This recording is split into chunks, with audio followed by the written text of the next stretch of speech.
That's the way I do in fucking Metal Gear. Jesus Christ. Metal Gear. Meryl. Well, Now it's more like Meryl. it's like so similar. It doesn't even make a fucking difference.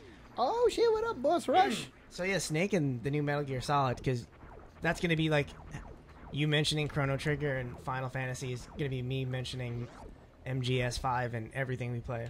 Right. So, like, give me your, because I obviously, of course, I'm interested in it. So Yeah. Give me your rundown so far. What are your thoughts? Right away, I'm really feeling it. It's definitely sick. It's definitely ridiculous in terms of like, there's like a part where you see a fucking flaming whale in the sky.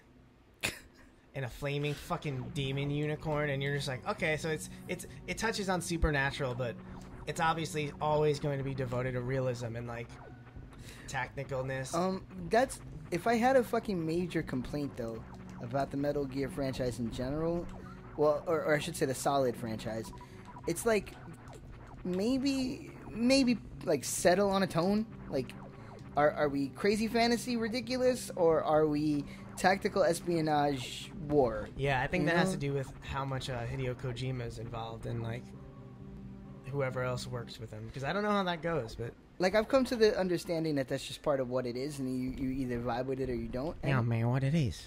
And you know, for the most part, I vibe with it. You know, except for certain moments, aka Metal Gear Solid 2.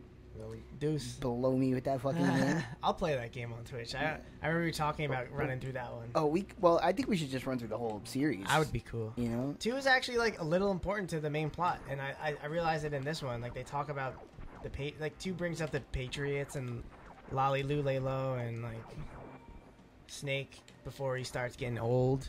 Because in this one you're a big boss. Also, yeah, it's like I think it's very much a Metal Gear Solid game. It hasn't lost that. It's just up to date.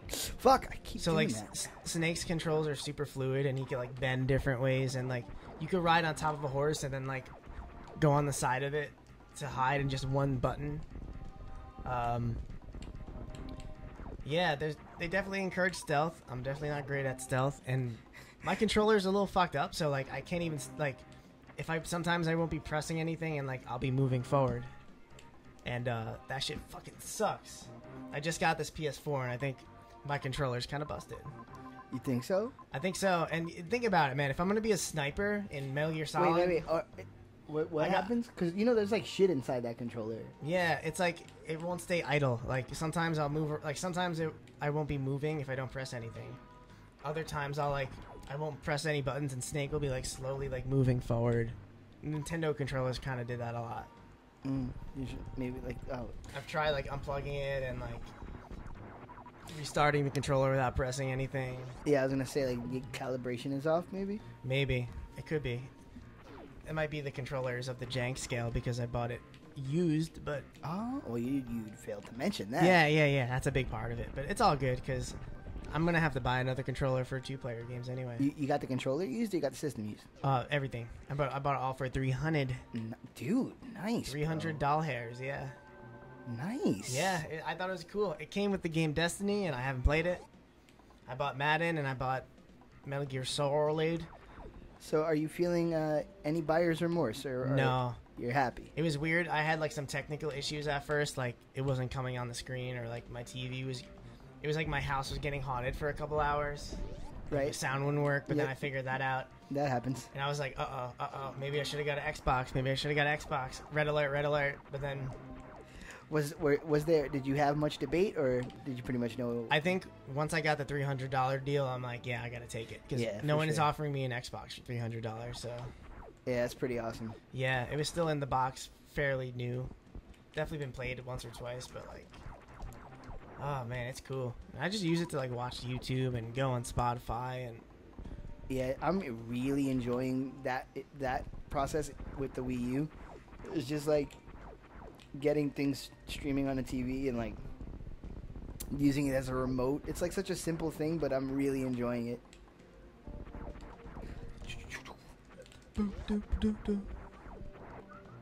Yeah, it's weird. It was weird buying the Wii U, also like knowing that eventually I'm gonna have to do this again for an Xbox or a PlayStation. I mean, Although, even though now that I'm saying that, but who knows? Maybe I will just try to hold out because there hasn't been really any games that have like got my brain going. Oh my god, I fucking have to play that. Like, I'm gonna grab my water and then I'm gonna tell you why I feel. Now I feel like I'm Dan from Game Grumps. Actually, I'll tell you right now. It's because I just watched you play for 20 minutes, and if you pop quiz me on what's been happening, I probably wouldn't be able to tell you. It's like all just kind of automatic, you know what I mean? Nice. But yeah, I actually know this part of the game. I'm starting to get my sea legs a little bit. Nice. In terms of Sea leg. the controller is not feeling so foreign in my hands. All right, I'm gonna grab that water. Go entertain them, and I guess plug everything or do whatever you want, man. Plug, Twitch and shit. Watch us on Twitch. I'm plugging the Twitch on Twitch. How progressive. Bump, bump, bump. Metal Gear is fun. Oh, I keep talking about Metal Gear. Okay, came all this way for a fucking missile recharge. Useless. Don't do it. Don't do it. Don't go on the spikes. We don't want to die on the spikes. I am writing 80 songs about not dying on the spikes. I just said I don't want to die on the spikes. I just said I don't want to do that. Oh, you're about to die on the spikes? No, I'm fine. Oh, it looks like you're about to die on some spikes. Well, now I'm fucking... Oh, God. Okay, gotta go back in here. So, you could probably make a good argument that this game's probably, like, a little better than Chrono Trigger, maybe? Oh, my God. What are you saying to me right now? Okay, well, actually... I'm sure some people would. This is one of those where I actually... If somebody was going to tell me that they like this better than Chrono Trigger, that's a style issue. If you're just more into this kind of game, I could see that completely. RPG. I like this better than a lot of games, but... Okay. Technically, we've played a little more action shooter style games on this Twitch channel besides Final. I mean, Metal Gear Solid's an interesting shoot. It's like a dialogue-driven shooter. Yeah. You get a mix of both. Oh, what I was going to say is instead of the codec conversations in the new Metal Gear Solid, it'll be like a cutscene. Like, it's like more natural flow of dialogue. And Wait, you tell me there's more cutscenes? There's a lot. It's a cinematic game, man. And there's a lot of talk of like, the Brotherhood was destroyed. We must rebuild it from the ground up. And you know, Snake, fight for what you believe in. And Snake is very much like he's like a silent protagonist, but he does say stuff from time to time. But he's for the most part quiet. I forget what game they do that in. That I was talking about. Secret of Mana, Legend of Mana. Your main character talks from time to time, I think. In Chrono Trigger, you have a silent protagonist. In Mario RPG, you have a silent protagonist. I'm a fan of the silent protagonist. I like it sometimes. I like when he talks from time to time, depending on the game. Even though that being said, I think, and maybe this might be considered controversial, but I think I fucking hate Irish people. Jews. No. I fucking hate whites. No. I think it's time for Link to get a voice. I'm Link. Oh man, he still hasn't had a voice. You're right. I think it's time. Yeah, because, you know, wow, they've been really sacred with him because he's never done, like, a let's go or any shit like that. Maybe it's something somewhere. Except for, like, well, excuse me, princess. Oh, it's like, my fucking favorite. Yeah, that's like, he's like such a dick. I love it. Actually, that's a really funny interpretation of Link. People shit on that cartoon and act like it's terrible. I fucking love that cartoon. I think we watched some of it once with Steve on like a recording or something. Yeah. We watched like, we did like Mystery Science Theater for a couple of things, and I think that was my idea, was one of the Zelda cartoons or Super Mario cartoons or something. Yeah. I think, oh, fuck. I don't know if I was supposed to go down first. Shit. Well, for some reason my brain is telling me up. You know what? I was at Best Buy once and I saw this DVD, and it was Super Mario Brothers in Brooklyn, like the cartoon. Yeah. And it was in a bargain bin, and I never bought it. And I was thinking about it just now, like, fuck, I should have bought it. Like, I have that somewhere. You do? Nice. I was gonna actually give it to Dave Aaron and see if you could like make some funny shit out of it. Because I feel like he'd like sample it, or like, that'd be so sweet. Hey, shout out Shinobi Ninja and Dave Aaron. Oh shit, Shinobi Ninja. Hell yeah. The Baron. Dave Aaron. The Baron Dave Aaron. Yeah. I like that. Von Dave. Davey Von Doom. Dave Sauce 9000.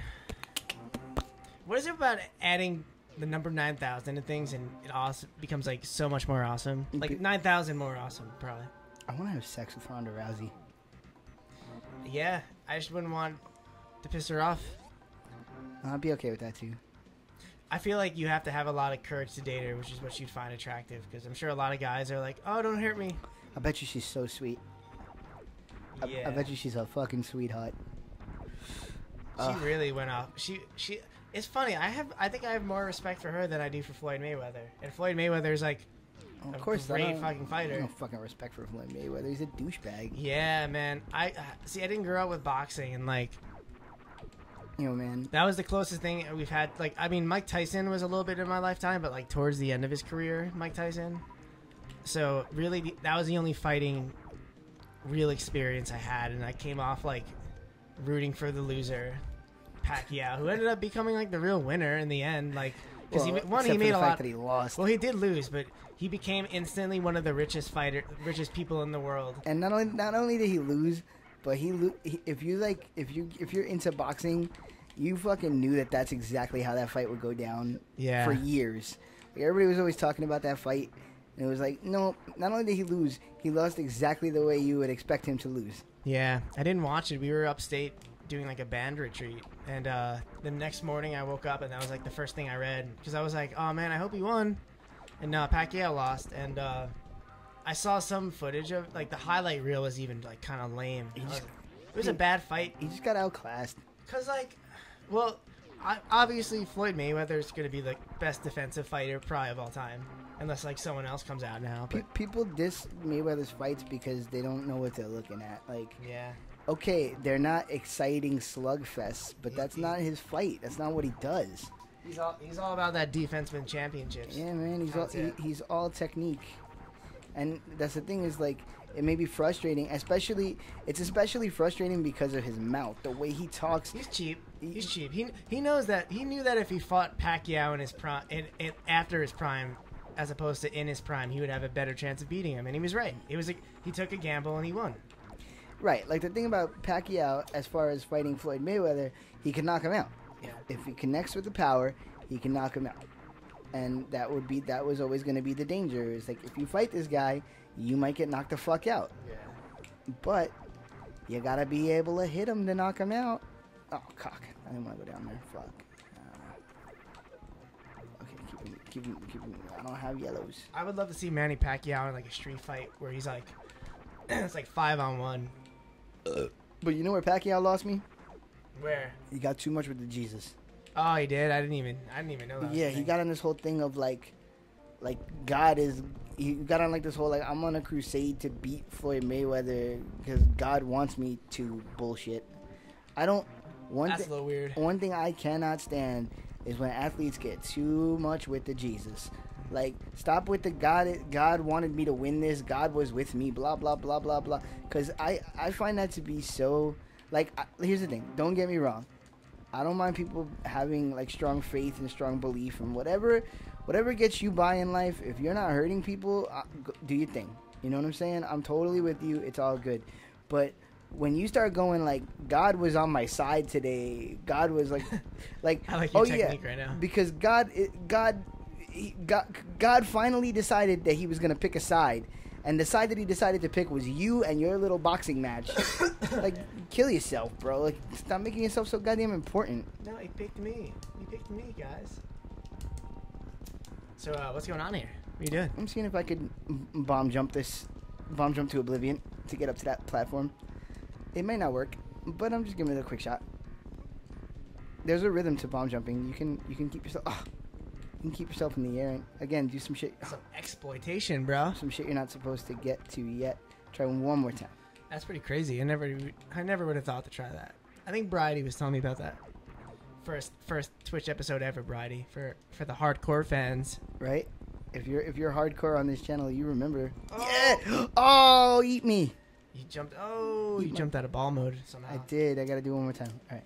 This is like how It reminds me of when I was playing your Mario level off camera and struggled a lot.